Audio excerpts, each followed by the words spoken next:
What's up, everybody? It's Vicious here. I got some more thoughts on the Blazblue controversy. Like, after getting my thoughts together and whatnot, if this game ends up being $40 in the US,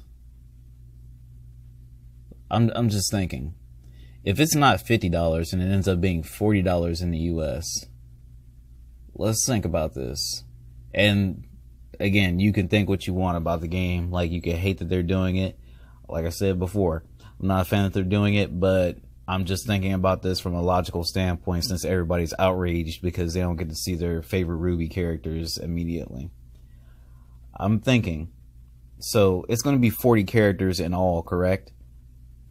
What were we thinking that Blazblue cross tag about how many characters they were going to have? Because I was thinking that 32 would be it. I thought 32 would be it. It would be 8 characters per franchise. And then DLC, I thought DLC would be like, you know, other characters from other art games. But if we really think about it, if this game turns out to be $40 and we pay $20 for, let's say, 10 characters, right? Or whatever. If we pay $20 for 10 characters or 15 characters or whatever it may be, then if we reach 32, like, my expectations would have been met. And everybody else would be extra. If there's going to be 40 characters in the game, and the season pass, let's assume that it's $20 for a season pass. That is a full regular ass game. I just thought about this. Like, that is, if that's the case. I'm just saying, like, if that's the case, I won't even say that I'm mad at it anymore. If it ends up being $60 overall, when you get all the characters, I'm not mad at it at all. And I don't think anybody else should be. If it's discounted at that price of $40, we get to play the game early. And for $20 more, we actually pay the price of a full game. Yeah, that's, that'd be, to me, that'd be insane to even argue about.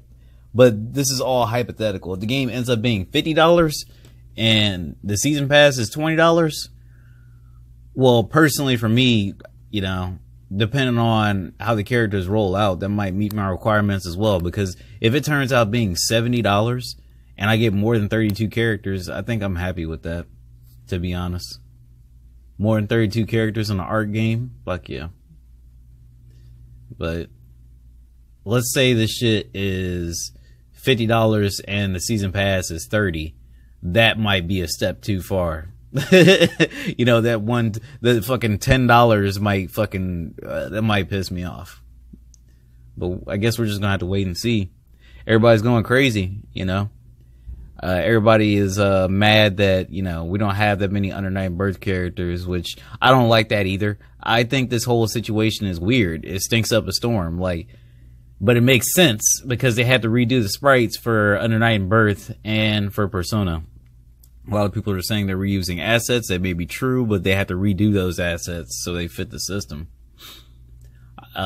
People think that this game is free, but I think they forget also that Arc only has about 200 odd employees last time I checked. They make high-end games. Like, look at Dragon Ball FighterZ. Now, that is only coming into fruition because of Bandai Namco is producing it. But look at Guilty Gear and how close it looks to Dragon Ball FighterZ. Now, Guilty Gear, I don't feel like it has the same amount of detail as Dragon Ball FighterZ, you know, because I don't think Guilty Gear has the same source material that Dragon Ball has, its long legacy. But, you know, look what they could do with money, and look what they do with the games that they have that only sell like 80,000 to 30,000 copies. Just let that sink in a bit. Because I don't think that's really making any money, even if you are reusing some of the assets in which, you know, they did redo animations from Chrono Phantasma up in Blazblue. Even if they do redo the animations, they still change the balancing, they still update the netcode and all that. It does cost money.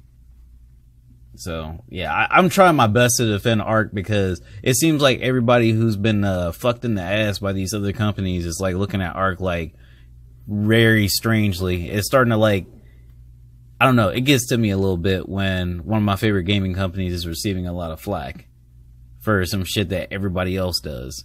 And I mentioned it in the video beforehand, you know. Street Fighter 5 gave us 16 characters for $60, and $45 later, we still don't have 40 characters. So imagine what Arc could do if we give them $40 and they give us 20 more characters. Actually, the aspect of getting a game on release and then getting 20 more characters that I like from every other franchise, because I'll tell you something about me. I like most characters in Persona Ultimate X or Arena. I like most of them, and I like to get a chance to learn them again, or even learn some characters that I had trouble learning in Persona, like Aegis and Mitsuru.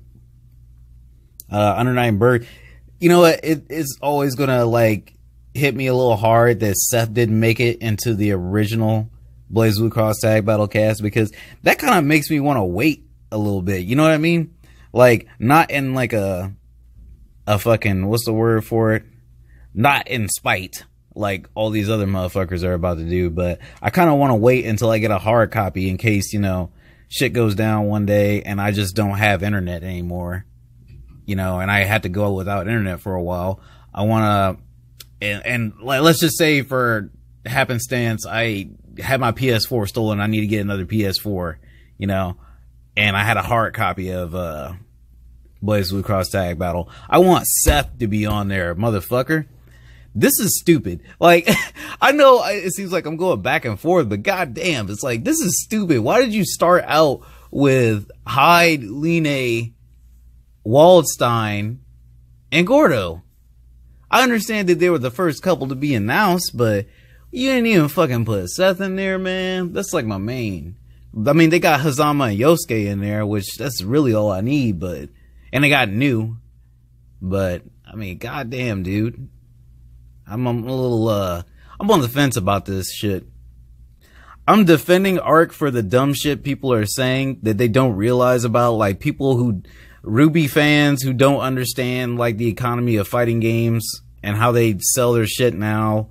And even the FGC for, you know, they're folking Arc, focusing specifically on Arc doing this shit when Marvel vs. Capcom has 2 season passes for 2 separate things you can get for characters and costumes, and Guilty Gear is selling Rev 2 for $20 extra for 2 other characters. That's another thing that kind of scares me too, is that what if it costs a hell of a lot? Like, I don't know how invested I'm going to be in this. I want to support Arc, but I'll be damned if people don't buy this game and I'm stuck playing online, like it's Under Night and Birth after like the 2nd month and there's like 2 people. I don't know, man. Like, I don't know if I want to commit to a season pass. They got to come out with this information quickly. Like, I need to see Mori tweet something about the game's going to be $40 and the season pass will be $20. Then I'll be like, oh, all right, my heart's at rest. Everybody else is probably going to say some shit like, oh, well, it should come with it. Oh, fuck you. SNK Heroines is coming out with like 9 characters. Shut the fuck up.